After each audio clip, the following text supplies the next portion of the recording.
Music directors Ram Miriyala గారికి స్వాగతం పలుకుతున్నాము. And Sriram please. చిల్లి గారు బాగున్నారండి? Hello everybody, hi hi, congratulations bro. I mean DJ Tillu అప్పుడు నేను కలవలేదు మిమ్మల్ని, బట్ గ్రేట్ జాబ్. అండ్ మనలాంటి సింగిల్స్ అందరినీ రిప్రజెంట్ చేస్తూ హోల్సేల్గా సింగిల్స్ మన ఇండియాలో తెలుగు వాళ్ళు ఎక్కడున్నా ఆ సింగిల్స్ అందరినీ రిప్రజెంట్ చేస్తూ తీసిన సూపర్ సినిమా డీజే టిల్లు. అయితే ఇప్పుడు అలా కంటిన్యూ చేస్తూ అదే సాగా టిల్లు స్క్వేర్ తీస్తున్నందుకు చాలా సంతోషంగా ఉంది. మమ్మల్ని మేము చూసుకుంటున్నట్టుంది స్క్రీన్ మీద. First time Radhika, next time lily, దాని తర్వాత ఇంకెంతమంది వచ్చిపోతారో తెలియదు, చిల్లి. బట్ ఇందులో ఒక బ్యూటిఫుల్ సాంగ్ పాడాను నేను. వంశీ గారు, thank you for this opportunity. And Malik గారు, థ్యాంక్ యూ. పాడడానికే వచ్చా. అయితే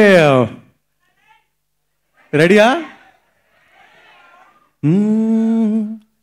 ఓ my Lily, oh my Lily, ప్రాణాన్ని నలిపేసి వెళ్ళిపోకమా. Oh my Lily, oh my Lily, మనసెందుకు విరిగింది మళ్ళీ మళ్ళీ, తొలిసారి జరిగింది సరిపోలేదే, ఈసారి జరిగింది తెలియనలేదే. ఆగే తల్లి ఏంది లొల్లి, జరగాలి టిల్లుకి మళ్ళీ మళ్ళీ. ఏయమ్మో ఓయమ్మో దీనమ్మో బాగుందమ్మో, ఏయమ్మో ఓయమ్మో దీనమ్మో బాగుందమ్మో.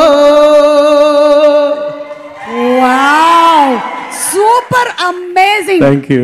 That's why you are the Indian Idol. ఈ మధ్య సింగింగ్ మాత్రమే కాదు, డాన్స్ కూడా శ్రీరామ్ చంద్ర అద్దరు కొట్టేస్తున్నారు నేషనల్ లెవెల్లో. అండ్ అలాగే ఈ సాంగ్ రాసింది కూడా సిద్ధువే. So oh my God. And Ravi Anthony ఇద్దరు కలిసి రాసినటువంటి సాంగ్ ఇది. సింప్లీ సూపర్బ్ కదా. క్రేజీ రైటర్, యాక్టర్ అన్ని. Yeah, but great lyrics Sidhu and beautiful. నేను సర్ప్రైజ్ అయిన పాడేటప్పుడు మలిక్ గారిని అడిగాను, మలిక్ గారు లిరిక్స్ రాసింది ఎవరు అంటే సిద్ధు అన్న. What, multi talented. బట్ చాలా బాగా రాశారు. And I'm happy that I'm part of this beautiful movie. And looking forward. నేను టిల్లు డీజే టిల్లులో పాడలేదు, కానీ టిల్లు స్క్వేర్లో పాడాను కాబట్టి చాలా సంతోషంగా ఉంది. Yes, thank you. అండ్ ఇప్పుడు ఆ మైక్ రామ్ మిరియాల గారి ఆ రస్టిక్ వాయిస్ వినాలనుకుంటుంది, ఆ కంఠం కోసం ఎదురు చూస్తోంది.